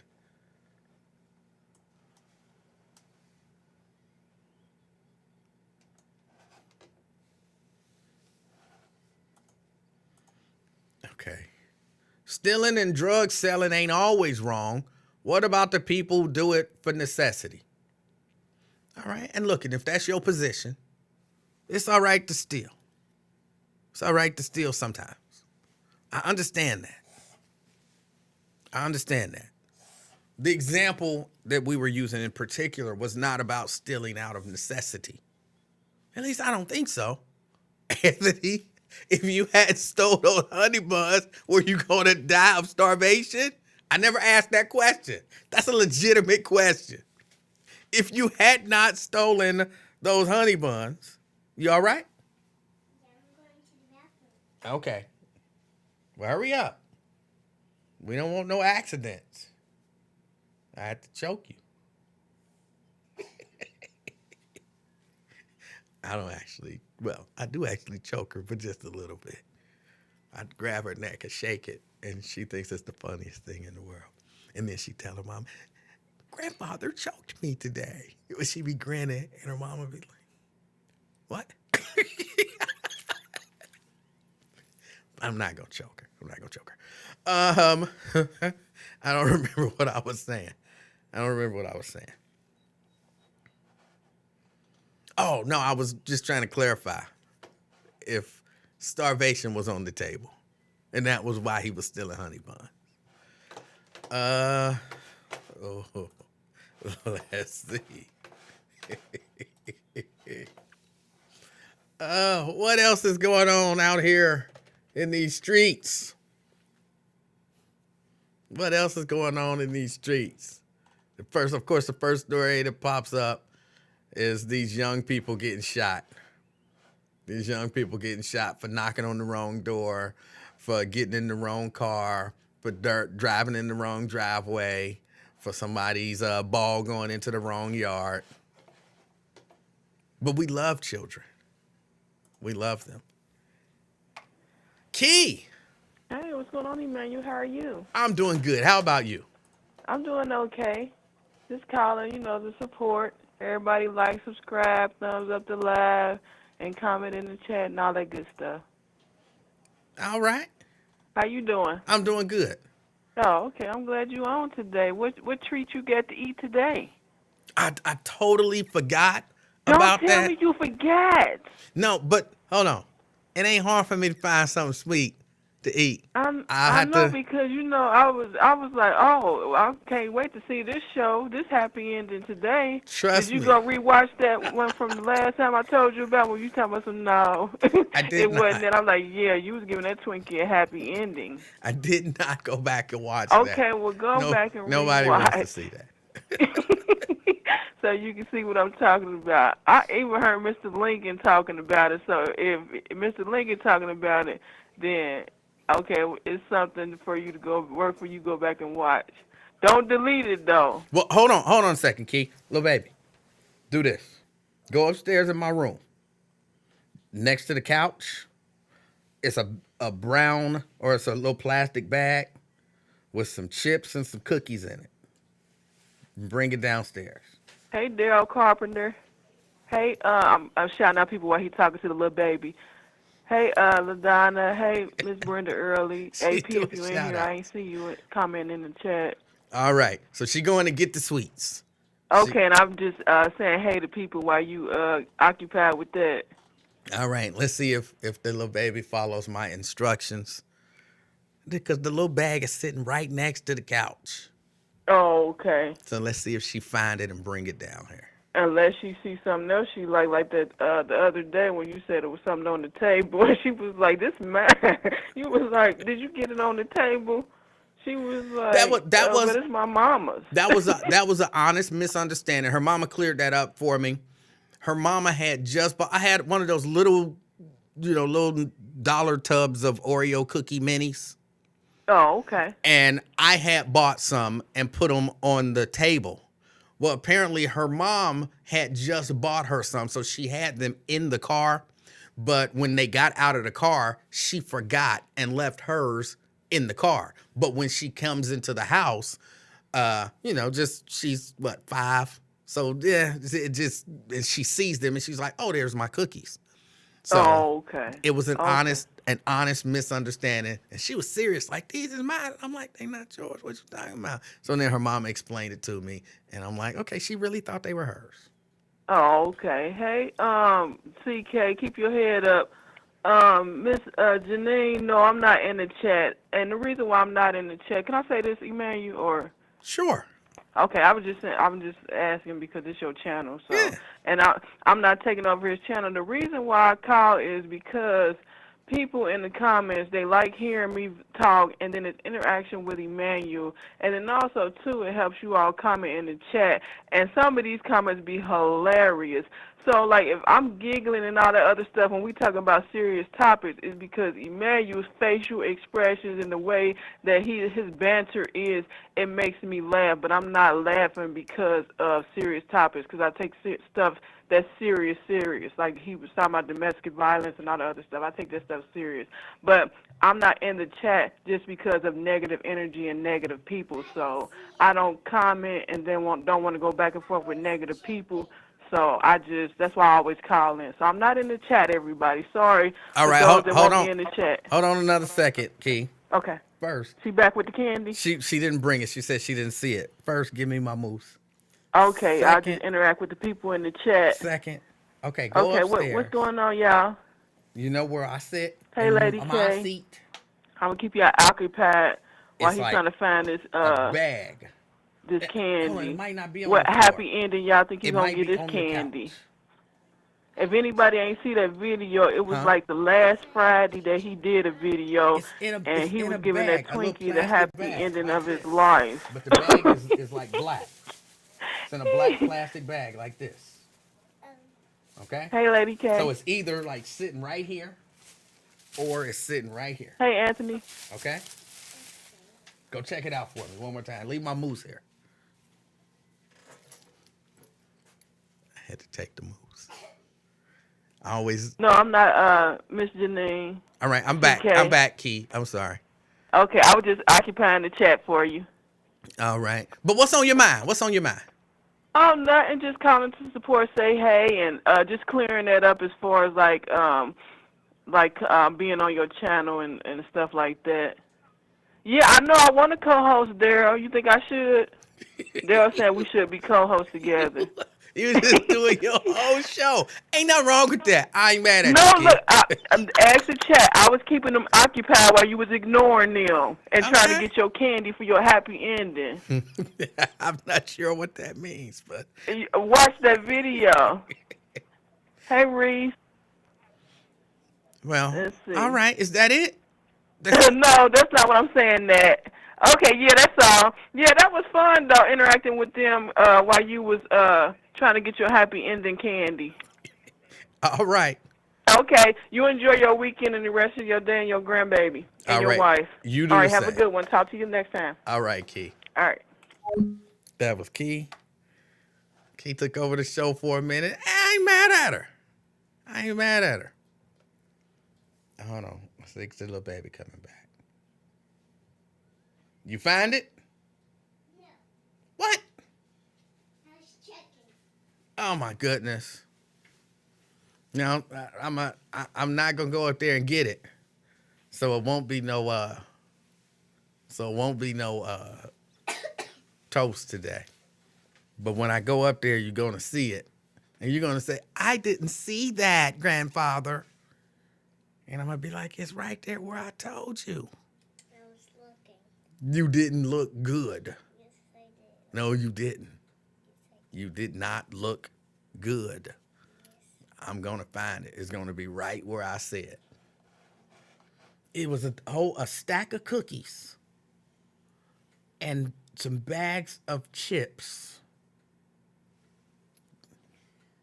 You just trying to get back down here.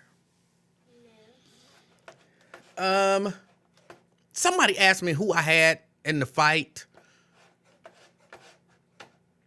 I got. We talking about Tank Davis, right? That's who I got. No doubt about it. I'm saying no doubt that that's who I got. I can't say with 100% sure that that's the way it's gonna go down, but that's who I believe is gonna win. A white former police officer convicted of manslaughter after mistaking her handgun for a taser. Yeah, I remember taser. And she shot Dante Wright. She is set to be released from prison on Monday. Yeah. Kim Potter to be released after serving about 16 months of her 2-year sentence. Yeah, she's getting out. She's gonna, be back out there in the street. And I guess that's the way it go. But so some of the stuff when we be looking at it and we be like, oh, that's a victory. Oh, that's a victory. I don't know. It don't feel like a victory. Yeah, Daryl, already. I mean, oh, they got her. She was convicted. All right. Yeah, that's a victory. She about to go home. Of course, that brother's still dead. I don't think that's a victory.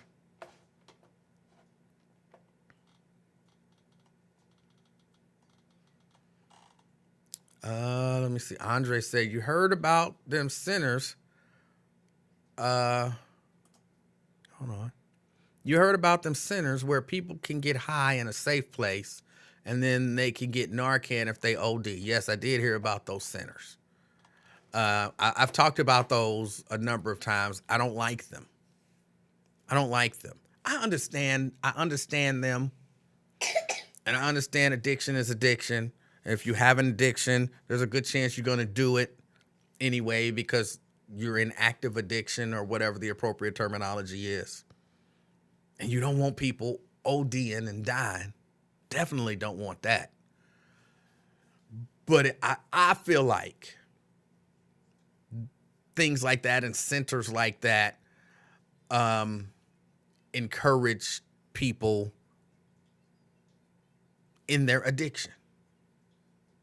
It encourages people in their addiction. Even though I understand, look, he gonna do it anyway. He gonna use some type of opioid.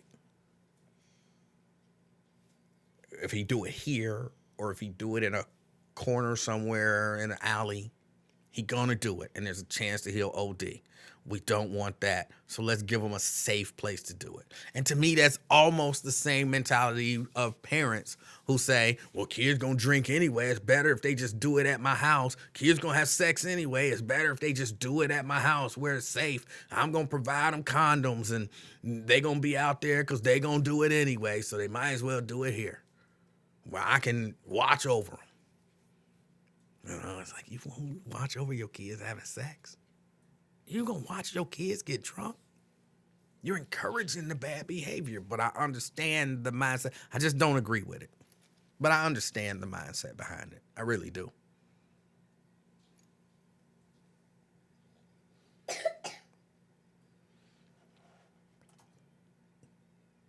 Schedule her an urgent care appointment for that cough.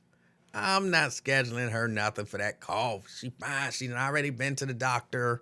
Trust me, her mama and her daddy, they handle all of that. And she wouldn't be like she was off school for a little bit. This is nothing compared to what it was. And she's doing what she's supposed to be doing. Trust me.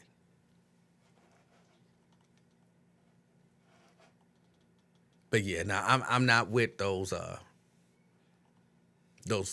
places. But no, she's free. Somebody said she served 16 months on a 20-year sentence. No, she got a 2-year sentence. A 2-year sentence, not 20. If I said 20, then I apologize for misstating. She served 16 months of a 2-year sentence.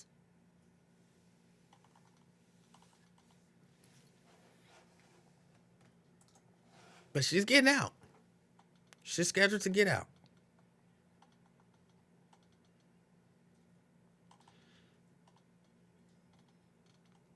Anything else? Anything else before I get out of here?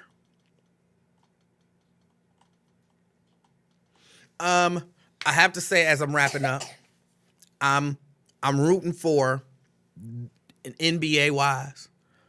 I'm rooting for Phoenix because I like Kevin Durant. And I want to see Chris Paul get a ring.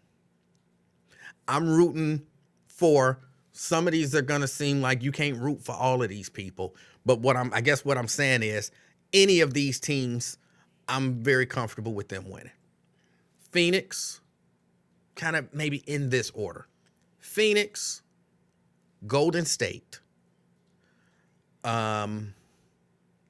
Sacramento. I know they playing each other right now. But either one of these teams, I would be comfortable with them winning. And the Clippers. Either of those 4 teams out of the West, I'm comfortable with them winning. I don't like Memphis. I don't like Memphis. Of course, y'all know I don't like the Lakers. So there's something about Denver that I don't really care for. The other ones, they exist. In the East, I don't like Boston. But I think Boston, well, it's Philly. Because I wouldn't mind seeing Harden get a ring either. So Philly or Boston. I don't like Mr. Greek Freak. I don't dislike him. But it's something about him. I'm just like, he's there. He exists. He's a good basketball player. But I'm like, eh.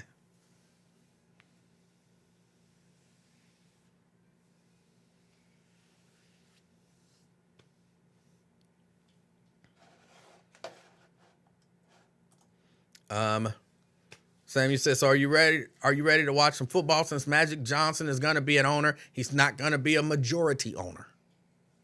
He's going to be a minority owner. See, that's the trick they try to do. Like, we'll stick a black face in here. Like, no. Byron Allen could have did it and, been a majority owner. They going to freeze that out. Nah. He don't need it. He don't need it. We got this other owner, and they got a black face with him. And when I say they got a black face, I'm not diminishing Magic or but George Lucas's wife, who was a part of the team that bought the Broncos. I'm not diminishing them as black people, but they were not going to be a majority owner.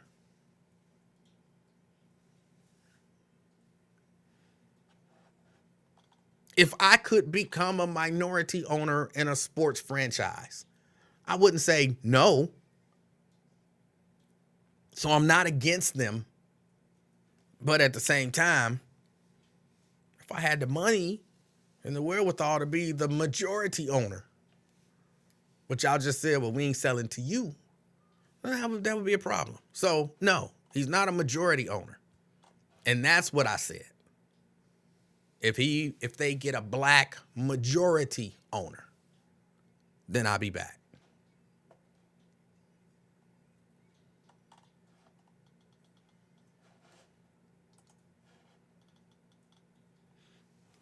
So that's what I'm looking at in the NBA. That's who I'm rooting for. Or that's who I would be okay. I would say if I'm rooting for somebody, I'm rooting for Phoenix. But if they lose, I'm all right with that. As long as the Lakers don't win it all, as long as Memphis don't win it all, as long as Denver don't win it all.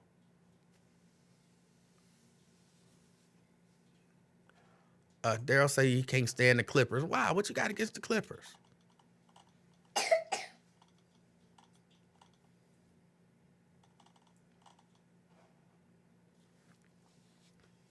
I guess I kind of like Kawhi Leonard. I like the way he goes about his business. Because he look like he just go about his business. He doing his job. And I kind of like that. I kind of respect that. So for whatever reason, I'll roll with him. Crystal, go ahead out. Her bad parent is calling. Crystal, have a good one. Oh, that's funny. I don't really think you have your bad parent. Your parent is a bad parent. And I just want us to stop using that same thing for these parents when we won't use them for ours. Kevin Durant can't carry a team. Ain't nobody carry a team. Nobody. I don't even understand why you would need to make that statement, Walter. Who do you think can carry a team? Ain't none of these people carry a team. So no, Kevin Durant can't carry a team.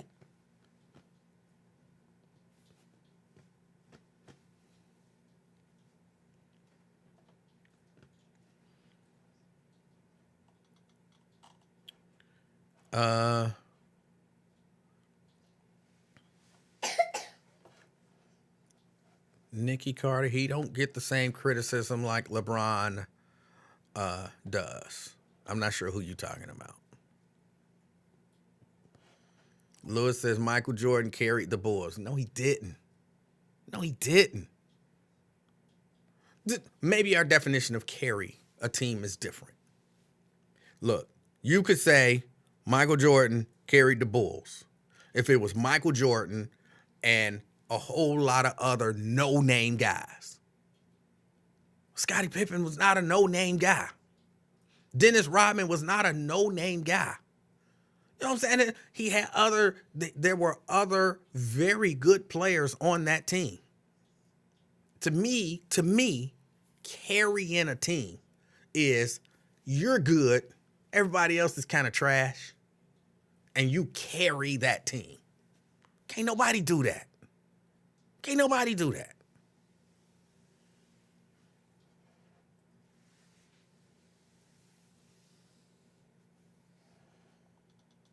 Or at least I can't recall in anything that I've seen where anyone has done that.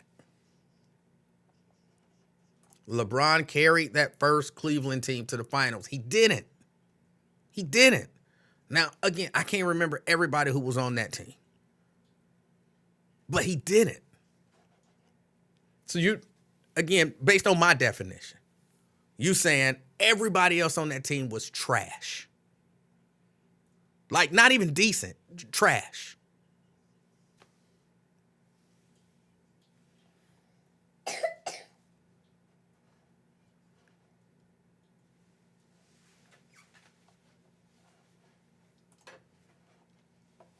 Durant had to go to Golden State to win a chip. Now he's with the Suns. Okay, and what's your point? I'm asking. I don't understand your point.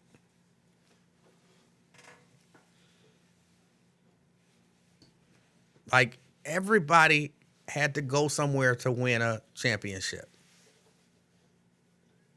Everybody did.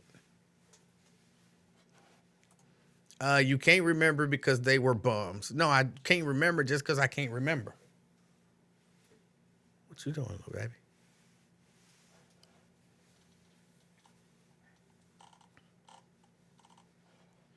You tell me who won a championship that didn't go to a team. That's ridiculous. Oh.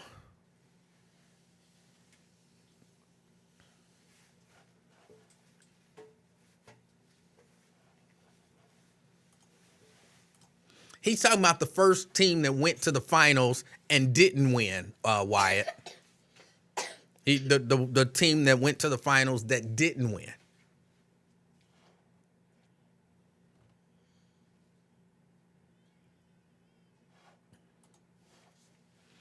He couldn't win in OKC or Brooklyn, and he had Kyrie.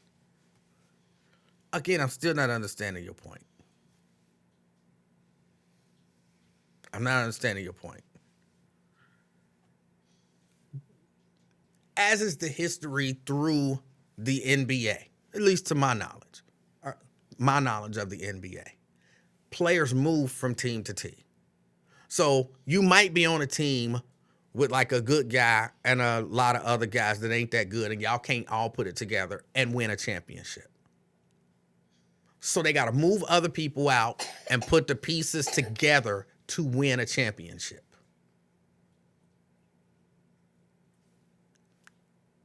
That's the sport. That's the sport.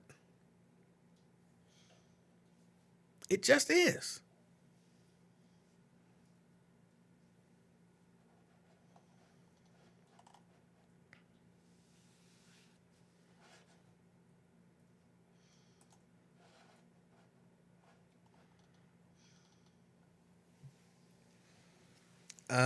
Let's see.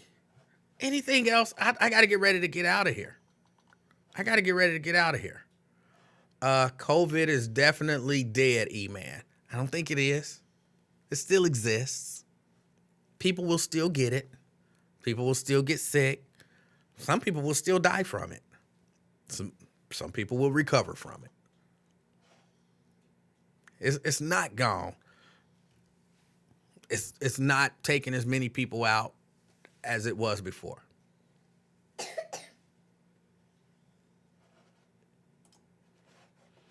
No one says anything about Durant getting on good teams, but LeBron gets dragged. Get off LeBron's nuts. Don't nobody care. Only LeBron sexuals are worried about LeBron getting dragged.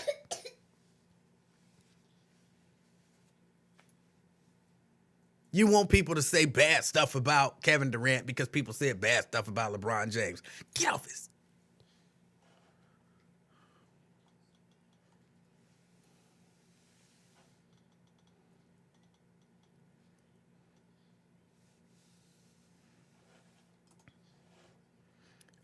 Greek Freak didn't really have a great team. He carried them in Milwaukee. He didn't carry them. He might not have had a great team around him, but it ain't like he had all bums. Because, again, my definition of carrying a team, I think, is different than most other people's definition of carrying a team. Just being the leader on a good team and that team wins does not make you carry the team. A person who carries a team, by my definition, you got a whole team of me's, and then you got whatever his name is. I can't even pronounce his damn name. And we win the championship, he carried that team. He carried that team. But you got good players. They might not be great, but they pretty good.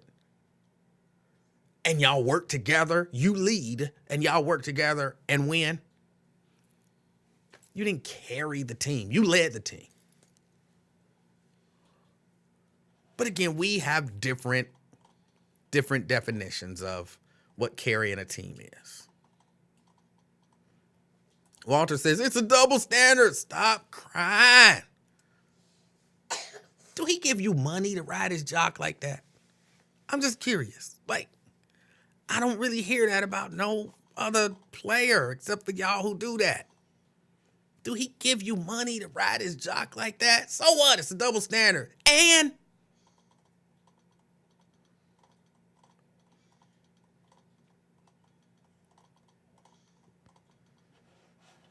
oh no, they talking bad about LeBron.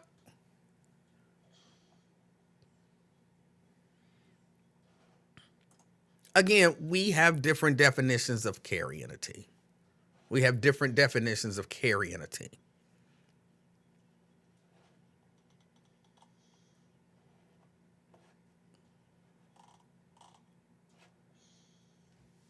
Not one all-star on his team. But would you say everybody was trash on the team around him? Was everybody trash on the team around him that won?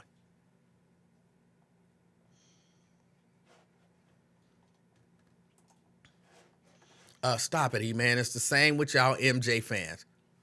I like MJ, but if you say MJ ain't the greatest, I'm not about to go in a corner and cry like the LeBron sexuals do. What are you talking about? What are you talking about?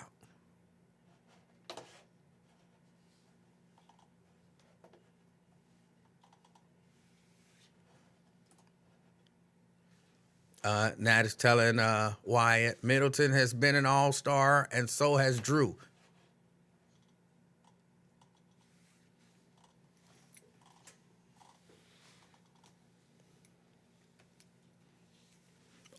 Look, we just have, like I said, different definitions of what it means to carry a team.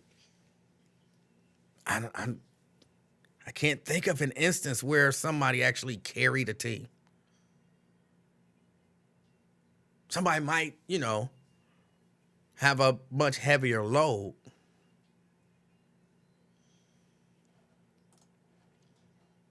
Honestly, I don't think there's one trash player in the NBA. Tough to make it to the NBA. So if there's no trash players and everybody is playing whatever the role is that they're given on a championship squad, how do you say somebody carried that squad?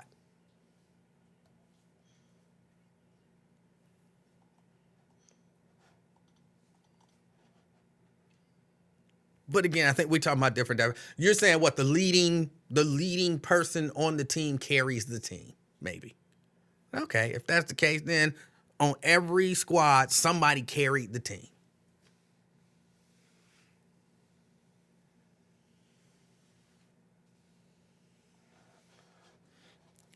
But if it make you feel good to say somebody carried the team, it don't hurt my feelings. Like, okay. So-and-so carried this team. So-and-so carried that team. This person carried this team. This person carried that team. Great.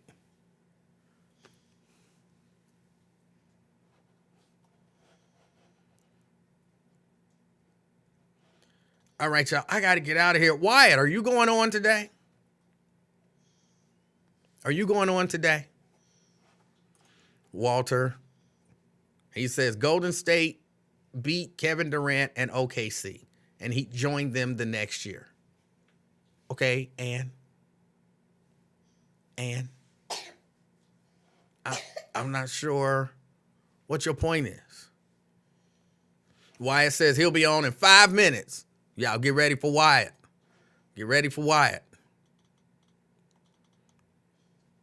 So you have a problem that he joined a team that recruited him and wanted to pay him good money.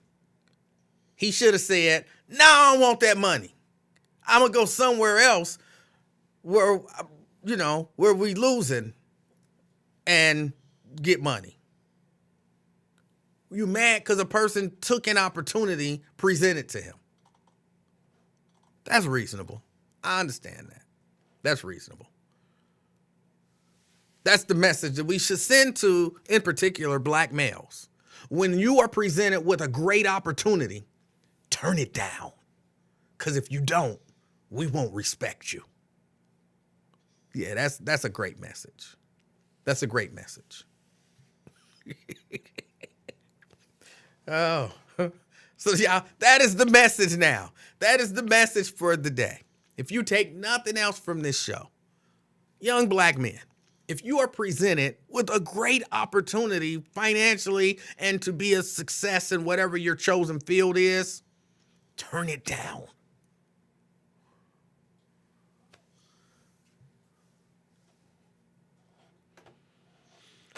All right. That's reasonable. All right, y'all, let me get out of here. Wyatt is gearing up to go. That means I'm gearing up to get out of here. It's been the afternoon experiment. My name is Emanuel Livingston. My title is the King of Talk, along with this little baby who don't listen. Told you to stop being sick.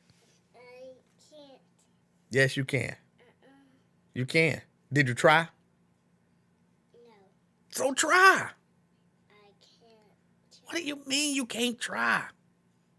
I just can't try. You can. You can do it. Uh-uh. You can do it.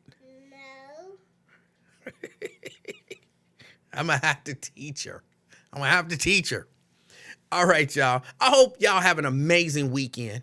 I hope something amazing happens to you that changes your life. All right? As I said, my name is Emanuel Livingston. I am the King of Talk. Until next time, I'm out, y'all. Peace.